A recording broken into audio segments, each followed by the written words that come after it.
Well, good morning, fellow reversionists. How are you all today? It's a good day. It's a good day to talk about what's wrong with our country and what should or can be done about it. For those of you just stopping by for the first time, perhaps, and say, what is this reversionist bit? Reversionists are those of us who think that America should go back to the way it was originally intended to be and the way it used to be. Some think that that's back in the 90s, some in the 80s. I go much farther back than that. I remember America in the 50s and the 60s, and I'll guarantee you it was a much better place. There were political divisions, but they weren't like today, and nobody resorted to violence against people because they voted for someone different than they did. Some would take it back farther than that. Some would take it back to the early 1800s. And that kind of brings up why we call it ourselves reversionists. Actually, this channel is named after The Reversion, my first book in the Stonemont series. This is about actually going back to a time of about the 1840s after a huge collapse of the world and the country and all that and rebuilding. It's a book about survival and about family and about faith and how government ought to be. It's the collapse of the world after a CME. But you know what? Some people have said that's the only chance we have of fixing things. I want to make another one about that someday, but that's not today's. Today I want to talk about Trump and civil war, the possibility of civil war and the possibility of what's going on with Trump. For those of you who are new, I do want to say something. This is the smartest audience and commenters and subscribers in YouTube land, with the possible exception of my other channel, Integrative Preparedness. But this channel, I think, is pulling ahead, to be honest, because we have some deep thinkers here. We have some deep thinkers politically. You will learn a lot if you're new here after watching my video, or perhaps during, but you might take a chance of missing something important that I say. So do the best you can. Scroll through the comments and see comments and learn. You'll learn more. You'll learn what people are thinking. And people, I have a few minutes to make a video, but other people, can think about it and then make a comment. And they are very, very, very instructive, and they help to further the conversation on this. One thing that we have, I do have a rule: be polite. Don't call anybody. Be conspicuously courteous. I'm big on that. People used to have manners. And I'm about to put up one on another channel that I have, talking about Southern manners. Now, Southern manners doesn't mean that other people aren't mannerly. Doesn't mean that people in New York or New Jersey well, come to think of it, I'll leave that, don't have manners. There's plenty of mannerly people, but there was something about, Southern manners that I like. It's the way I was brought up, and that's just the way it is. And I'll put it out there. I'll say what I think. But as far as arguing, I'm not a big arguer. We did have something. This will give you some kind of instruction for new people. I had a comment. Yesterday we were talking about some of the things about Trump. Obviously, when has he not been the center of the news for the last 6 years, right? 7 years, whatever. But something about Trump, and it doesn't matter. Go back and look that. Somebody made a comment. Actually, I will say, because I talked about how the left always stays solid, but the right does not. The right is very argumentative within itself, and it's hard to find. Trump has done more for this country than any of the last, leaving out Reagan, for the last 10 or 20 presidents put together. But I said, but you can hardly find anybody who will simply stand up and support Trump and say, I support what he's doing, understanding that we all have our failings. I do, you do, right? Who of us is perfect? None of us. We should read that book about the one perfect man, but he was God and we're not. And so I was talking about this. I said, one of the reasons we had this problem with the last election is because he did not have full-throated support, except at his rallies and a bunch of other places. There was far too much of this qualified support for Trump, such as, I don't like the way he blah, blah, blah, or I don't like his stance on such and such, or I don't like this or that. And picking out one or two things, qualifying, then saying, but I'll support him against so-and-so. Okay, well then what was the reason for all of those qualifications? What was the reason? Because that shows me you're not really a supporter if you have to apologize for everything first. Okay, and so I says that's the problem. Well, we did have a comment, and actually I believe it was somebody from the other channel, if I'm not mistaken, to be honest, they don't have, I'll just say it, they don't have the self-control many of. Too many preppers are arguers, and they don't have that control of conspicuous courtesy. Well, this person said something about, well, you can get mad at me, or you can do something, and hey, if you're watching this, don't take it personally, but I'm responding to you as you responded to me, okay? Yeah, when I already said don't do that. So, if you want to unsubscribe, please do. When you're here, please abide by our requests and our rules, please. If you're in my house, I would ask you to do that. It's so that everybody else here can have a nice experience while expressing their opinions intelligently. So he says, you can get mad, or you can scold, or you can, I don't know, I forget what he says, but such and such and such and such about, it was something about, I don't know, a couple of 2A positions that he didn't like about Trump, and which I agree. I didn't like his positions on that either. Okay, I didn't like his positions. I loved Ronald Reagan. There were things he decided that I didn't like. See, here's the problem with our side. And then he went, he named off, 2 or 3 things, and then he says, but he was better than the alternative. You see, that's it. He's better than the alternative. So why in the world do you have to go through all this qualification? Well, I don't like this, and I don't like that, and I don't like this, but, see? You know the old saying about but, anything that comes before the word but doesn't matter. So why even go into it? Okay? Except to make yourself feel better, or to make other people not attack you, or, because I know that's a lot of it. It's preemptive, it's defense, because they know that if they say, I support Trump, you're going to have all these idiots coming in and go, yeah, but he did this, and he was against bump stocks, and he was against this. Okay. And I don't like those either. Would you have preferred Biden? I mean, that's what we got because of soft support for Trump. That is the result of the apologetic support. That's what I'll call it. Apologetic support. Well, okay. Don't be soft. Stop being soft.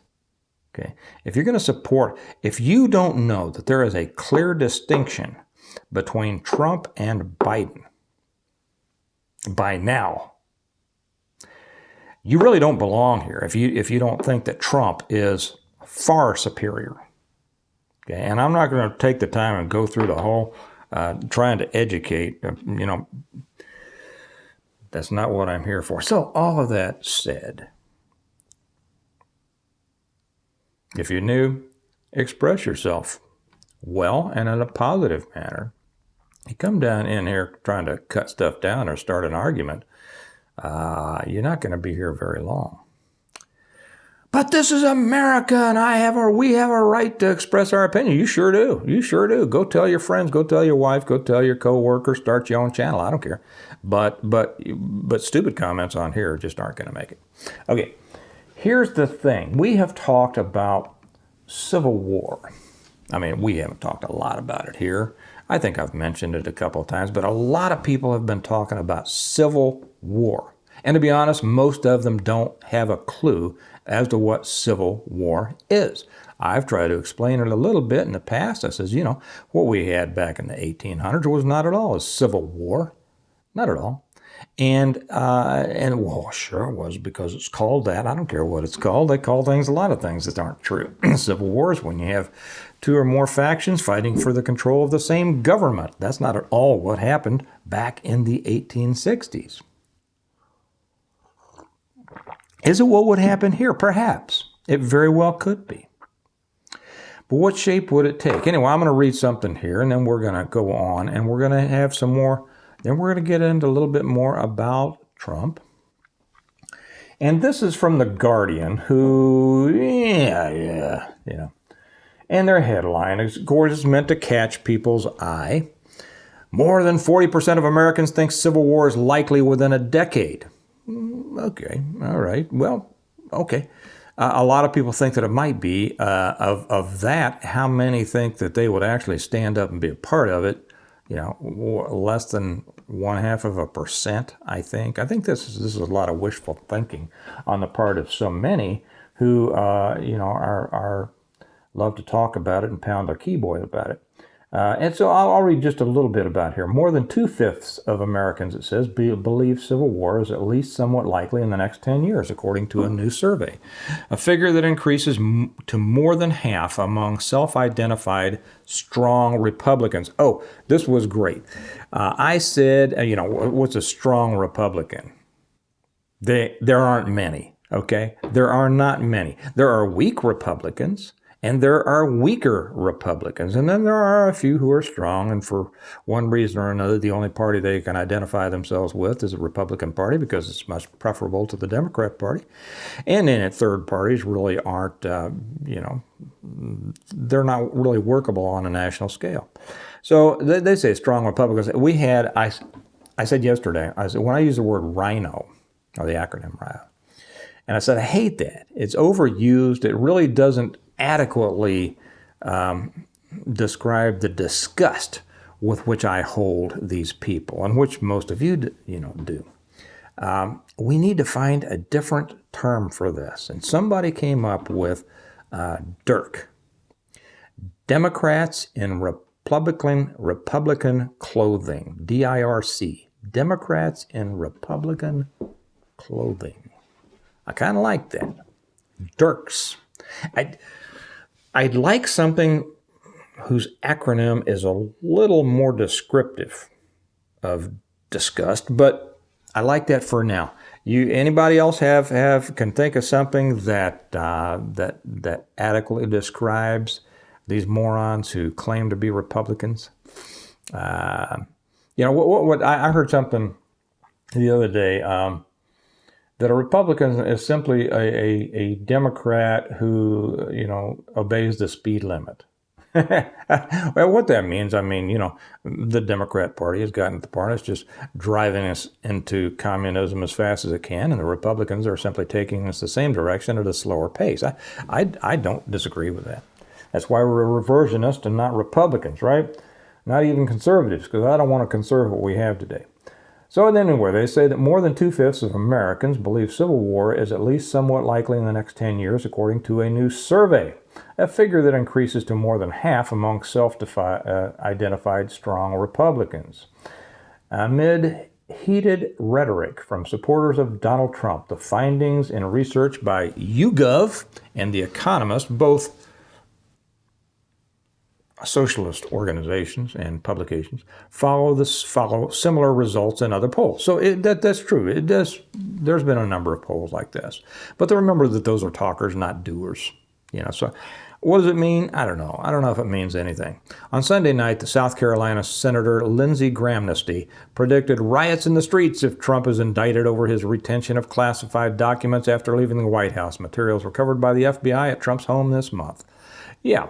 Well, so Gramnesty earned widespread rebuke on Monday. Mary McCord, a former acting deputy attorney general, told CNN it was incredibly irresponsible for an elected official to basically make veiled threats of violence just if law enforcement and the Department of Justice does their job. I don't think any of us would have a problem. Who are you, Miss McCord? If law enforcement and the Department of Justice did their stinking jobs. It's when they fail to do their jobs, or when they excitedly offer themselves and as tools of a political arm, especially the socialists. Well, not especially. I wouldn't want them to do it against any arm for any arm of government. They're supposed to do a job. You know, we have a problem is when they don't do their job, when they became persecutors, not investigators. You know, the Federal Bureau of Investigation is supposed to investigate things. Well, now, what a lot of people don't know is that they used to investigate things, but they're really not an investigatory apparatus anymore as much as they are an intelligence. They're an internal intelligence agency. That's what they are. That's what they've become. And I would call it I'm sure there's 1,000 people who have thought of this before but the Federal Bureau of Instigation. That's what they're doing. They're setting this up. How many times do we need to see corruption at the top levels of an organization to know that the organization is itself corrupt and something has to be done with it? Now, I'll interject something here.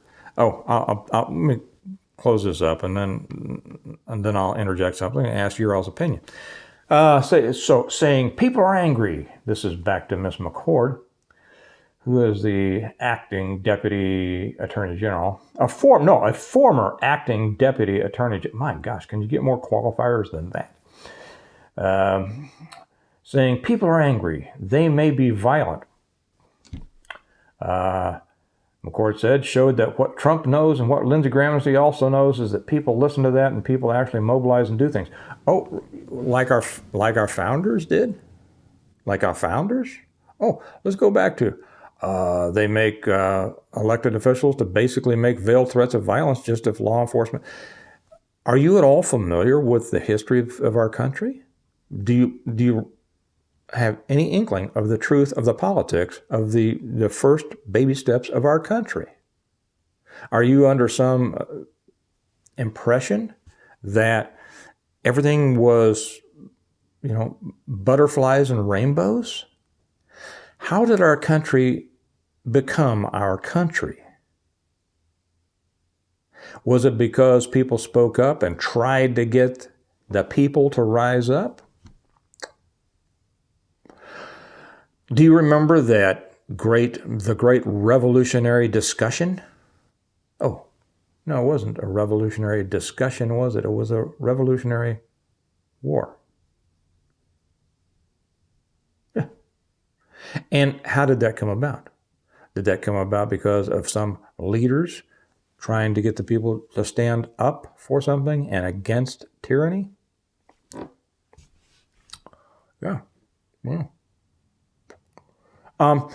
This brings me to the point. Maybe I do this in a second one.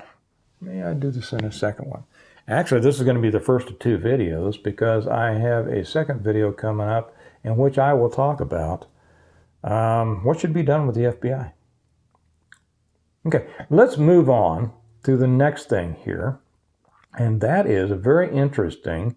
Are you all familiar with Chanel Rion over at One American News? Okay, she is, some people claim. I was not familiar with her. I don't watch One American. I don't watch TV. I know people who do. Even when I had cable, it wasn't offered in my cable package, and so I just never did. And so I don't know what to think about One American News. Y'all come on here and give me your opinion about it, okay? But apparently there is a commentator, a host, whatever you call them, on there called Chanel Rion. Now, I have never heard her name pronounced, but when I looked her up on Wiki, because I wanted to know a little bit about her before I talked about this, I see that her father's name was some hyphenated, something Rion, which is Irish. And so she changed her name apparently to Rion, her last name. And at first, when I said I was pronouncing it to myself, Rion, but it probably is going to be Ryan. I don't know. Correct me. Some of you know. Okay, some of you probably watch her. Well, anyway, I just saw this, and this is the Liberty Daily, and this is an article by J.D. Rucker. Now, I'm going to post this, as I always do, over on the Patreon channel. If you're not with us on Patreon, please come join us over there. The way to do that is there are links down below in the information section and a pinned comment. Not only do you get extra content over there, but it is a great way to support us, and we appreciate that. Our support is growing and growing and growing, and every day I see new people joining, and we thank you all so much. There are different levels that you can join at, but I want to be up front and say you don't get extra content by joining at a higher level. Those levels are simply up there to allow people to support us at a different level if they so choose. But we thank and value every single supporter, no matter what level they have joined us at. So that's the way to do it, and this link will be over there. So it says here, OAN's Chanel Ryan lays out how Donald Trump can take down everyone in the FBI involved in the Mar-a-Lago raid. Now, I did read this whole thing, and I watched her presentation on, was it on Twitter? Yeah, which you can also get. I mean, you can get to it up there. I won't read the whole thing, and I won't go through the whole thing. I just want to touch on this and probably have a question for you at the end. Okay, so this starts off with, this is by J.D. Rucker. Many of you are familiar with J.D. I like him. He's a thinker. He gets into some things. He's kind of a newly discovered preparedness person, which is good. He sees how the world's falling apart, and you ought to be prepared. Okay, it's the job of reporters to share the news. It's the job of commentators and pundits to analyze the news. But sometimes a journalist steps up and does the legwork to not only determine an appropriate strategy a leader should take, but also to disseminate the strategy to the masses. Such is the case with One American News chief White House correspondent, Chanel Ryan. And Miss Ryan, if I'm mispronouncing your name, I apologize. I just haven't heard it said. In a recent monologue, she laid out the case for President Donald Trump to go after everyone involved in the unprecedented raid on his home, Mar-a-Lago. I need to name my home, don't I? I mean, the home in my books is Stonemont. But the house that I live in the suburbs, you know, I haven't named it. What should I name it? Anybody have any ideas? Tell me what I should name it. So in a recent monologue, she laid out the case for President Donald Trump to go after everyone involved in the unprecedented raid on his home, Mar-a-Lago.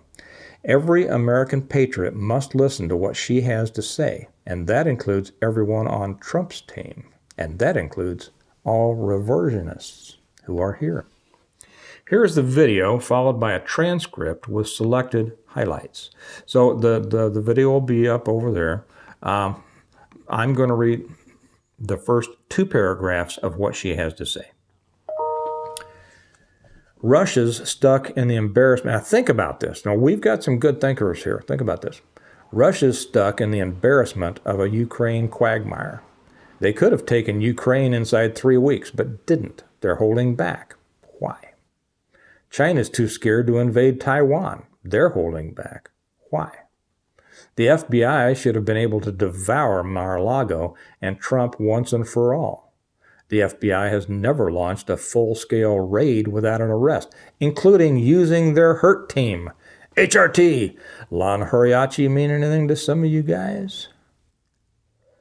But 2 weeks out, they've got nothing. They're holding back. Why? Well, I have some answers that are different to each of those than she might have, but you know, I'm going to keep my answers out of there. To the one about Trump, probably there's nothing there. The reason Russia, China, and the Democrats at DOJ are all holding back is because they don't know what Trump is going to do with them in 2025. The greatest advantage the entire world has against evil actors right now is that Donald Trump remains more powerful as a sitting candidate for president than anyone in 4 generations. There is no arguing that. The threat of Trump's return is doing more right now to restore the balance of power on the national and international stage than anything the insulting, high-heel, limping men and in dresses in Biden's cabinet could possibly do. The rest of her article is the rest of her statement is very good. I find that to be plausible. Find it interesting and plausible. How are we doing on time? I better wrap this up. So to give you all time, because I have a second one that I'm going to make here that has to do with Joe Rogan and Zuckerberg and the FBI and what should be done with them. What do you all think? First off, talk of civil war is going to continue. I don't think we're going to have a civil war. Hey, I could be wrong. But we're definitely not calling for a civil war here. I want to make that very clear for any new people coming by. We don't make any threats. We don't talk about violence here. We don't talk about hanging people. We don't talk about stuff like that because it's not productive. If somebody does that, and I know you wouldn't do it, if somebody does that, I just kind of figure that they are a provocateur, and I get rid of them because I won't have that kind of talk here. So, what do you think about that? And what do you think about Miss Rion's statement? I find it very interesting, and we'll watch what's going on. So I'll leave it there. Remember, America needs a reversion. It needs a total house cleaning. And I need you to be a part of it. So if you're new here, welcome here. Subscribe, like it. And for everybody, share this with your friends. We're getting new subscribers all the time, and that's exactly what we want to do. Nobody comes on here wanting to keep their channel small. If they have something to say, if they're going to spend the time, talking about it, they want to get their message out. And some people are going to agree, and some people are going to disagree. That's what it's all about. But, when you go on the air, it doesn't matter whether it's CNN, Fox News, whatever it is. People try to grow their audiences, and we do here too. And if you can help us with that, we really appreciate that. So you all have a good day, and I will talk to you in a few minutes. Okay, bye-bye.